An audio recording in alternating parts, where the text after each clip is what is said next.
You cut your hair, man. You look different. Do I look better or worse? Oh, you look cute. I love you too, man. And he's not as big as I expected him to be. You know what? It's like Swayze in that movie, geez, you're not that big. Yeah, piss me off and watch me grow. But Robin, I love you. I've been a big fan of you.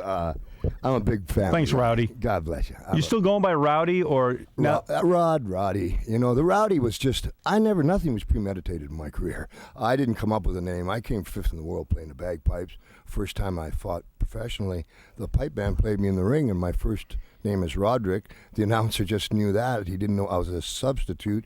He said, "Ladies and gentlemen, here comes Roddy the Piper," and the just got dropped. And but you in your new book, you talk about Vince McMahon in not a flattering way. Yeah, I love to hate him. You hate him? No, why I don't hate him. I don't hate him. Wait, let me read to you what you say. You talk to me about this. Okay. The following are quotes from Roddy on Vince McMahon and the state of wrestling. All right.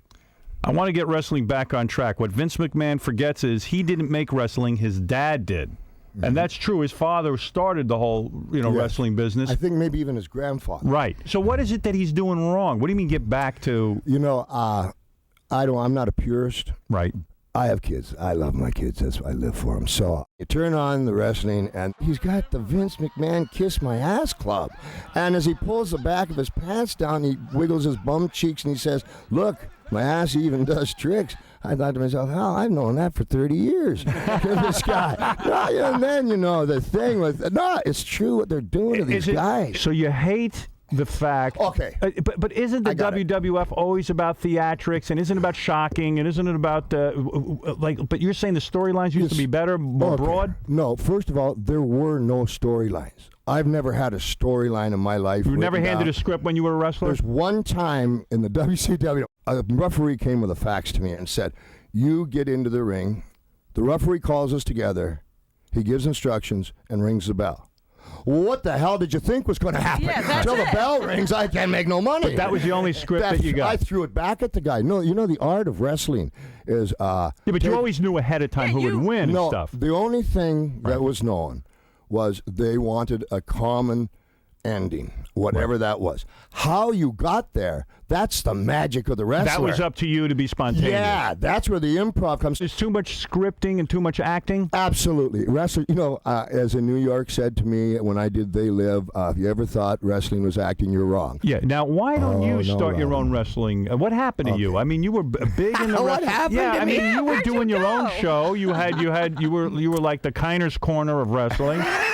What happened? What happened? Was there a falling out? No, I'll tell you what. When WrestleMania 3 in the Silverdome, 93,000 people, John Carpenter asked me to do the movie They Live.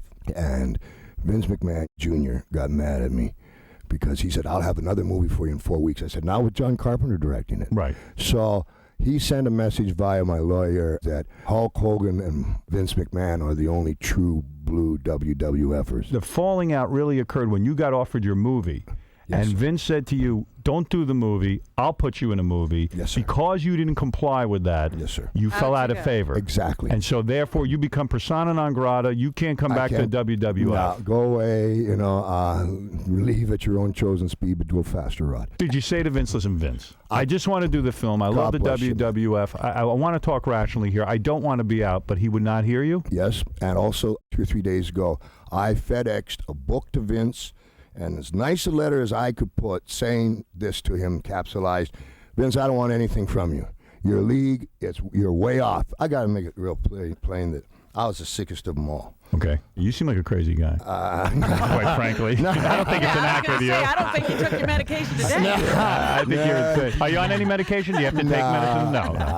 You're not going to take medicine. No, I've done that one too. Right. I remember there was a steroid investigation, and You admit to taking steroids, right? Sure. Yeah. Of course I did. Yeah. I don't have any problem with it. I don't know.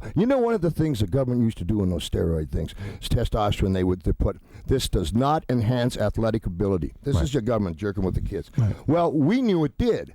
So right away, that discredited anything the government ever said. Right. Then they took that label off it, and so they're still trying. So, Does it or does it not? Well, now they say it does. So quit messing with it. Yeah, you should be able to take it if it doesn't enhance athletic ability. No, well, depending if you can't get a hard on or not, you know, Right. with testosterone. Did it stop you from getting aroused? No, it you know what, gave me 4 kids. Really? Absolutely. You're How able can to- testosterone stop you? When from you getting take when around? you took steroids, did your nuts get smaller? After the cycle goes through a 6-week cycle and the synthetic wears off, your nuts get smaller, and you got to take a thing called granatolvin, I think it's called. Which is like a female hormone which balances things back. Right. Good And, Lord. It's it's a tricky pain. chemistry. And I could even see in your wrist, you broke your wrist. You won't have it fixed because they say you won't be able to play the bagpipes again. How'd you know that, man? I read your book.